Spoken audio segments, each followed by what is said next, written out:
Bertemu kembali bersama penajurnalis.com, channel yang menghadirkan pemberitaan aktual, fakta tajam, dan berintegritas.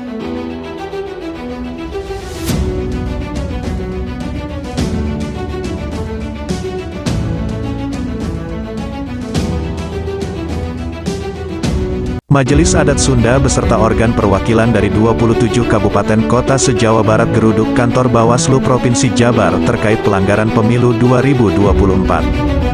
Penajurnalis.com, Bandung, diduga adanya penyimpangan yang dilakukan pada pemilu legislatif dan Pilpres 2024 di wilayah Provinsi Jawa Barat.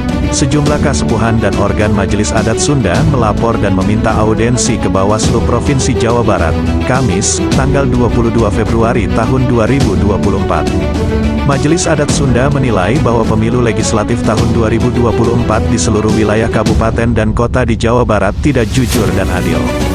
Hal ini terkait dengan terjadinya beberapa kejanggalan, kecurangan, dan pelanggaran dalam rekapitulasi perhitungan suara secara masif dan terstruktur di tingkat TPS, KPPS, PPS, dan PPK se-kabupaten dan kota di Jawa Barat.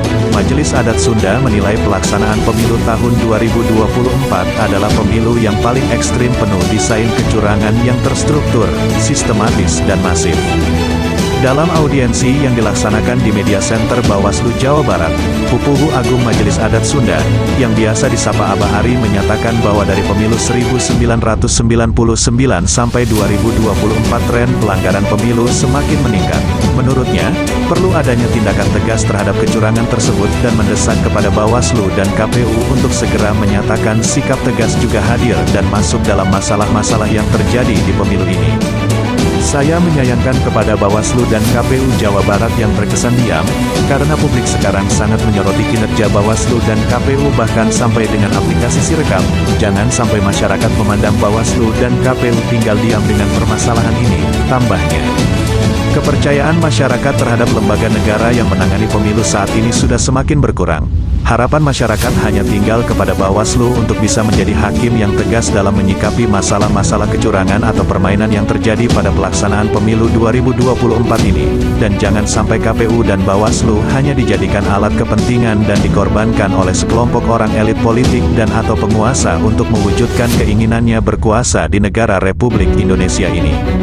Abah Ari juga memberikan pesan dan amanat kepada Komisioner Bawaslu untuk segera disampaikan kepada Bawaslu Pusat, KPU Pusat, dan Komisi 2 DPR RI untuk mempertimbangkan ulang tentang sistem demokrasi yang dipakai oleh bangsa Indonesia sesuai yang diamanatkan di dalam sila keempat Pancasila, yaitu sistem demokrasi dengan cara musyawarah oleh perwakilan agar mencapai mufakat.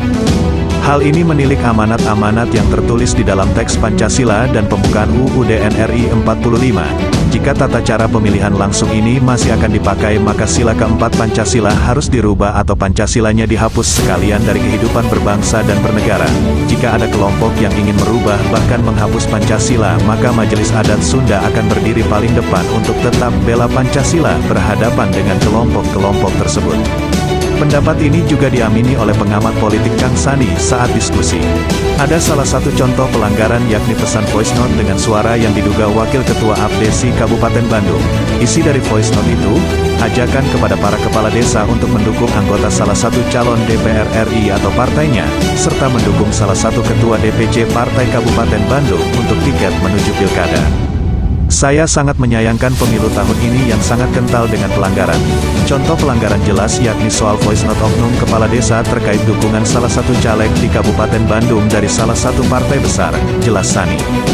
Kang Sani menambahkan salah satu contoh lainnya yang ada di Soreang, Kabupaten Bandung, bernotabene di TPS 14 ada indikasi kecurangan yang sangat terbuka, yakni pelanggaran soal hasil suara beberapa caleg di Kabupaten Bandung.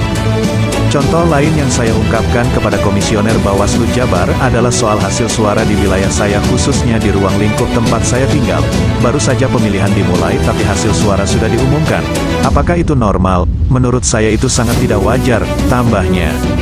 Sementara itu, Komisioner Badan Pengawas Pemilu, Bawaslu, Jawa Barat yang menerima dan mewakili terkait audiensi tersebut, Nur Yamah, mengatakan, pihaknya sudah menerima laporan pelanggaran tersebut dan akan melakukan verifikasi terkait syarat formil dan materialnya untuk dikaji. Kita juga akan kaji laporan itu untuk melakukan tindak lanjut. Apakah PSU, PSL atau hitung ulang dan sebagainya, ujarnya. Nuryamah menambahkan, terkait sirekap yang digunakan Komisi Pemilihan Umum, KPU RI bukanlah penentu hasil pemilu 2024. Penentunya mengacu kepada Undang-Undang Nomor 7 Tahun 2017 tentang Pemilihan Umum, adalah rekapitulasi secara manual. Seluruh partai atau peserta pemilu jangan berpatokan dengan sirekap, tapi harus dijadikan patokan dasar ialah bagaimana hasil rekapitulasi manual yang dilakukan KPU. Sirekap itu kan alat bantu ya, bukan final angka penghitungan. Jadi tidak menjadi acuan perolehan suara. Tetapi, setiap laporan yang masuk, akan kami terima dan kaji, katanya saat ditemui awak media. Tak hanya itu dari perwakilan Kasepuhan, Abah Guriang mendorong Bawaslu terkait laporan dan audensi tersebut agar Bawaslu berani bertindak dan bersuara terkait pelanggaran-pelanggaran pemilu yang ada di Jabar. Jika Bawaslu terikat dengan aturan, maka apakah kita para Kasepuhan dan masyarakat yang harus bertindak? Tak hanya itu kami mendukung Bawaslu agar berani tidak hanya sekedar membina para pelanggar tapi harus membinasakan para pelanggar dalam arti tindak tegas para pelanggar pemilu 2024 di wilayah Jawa Barat, ungkapan kesal dari Abah Guriang. Sementara itu Kang Agus mewakili masyarakat Sunda menyoroti soal seleksi daripada calon dewan harus lebih diperketat lagi, jangan asal-asalan. Sekelas karyawan SPG saja harus ada penyaringan dan pemantapan SOP, namun sekelas pejabat negara bebas begitu saja. Sangat disayangkan juga soal penyaringan kinerja calon dewan bebas berlenggang begitu saja. Di balik itu calon karyawan SPG harus mengikuti beberapa SOP agar masuk kerja, tandas Kang Agus. Reporter, Purwadi dan Kosasi, sumber berita, Forum Media Jabar.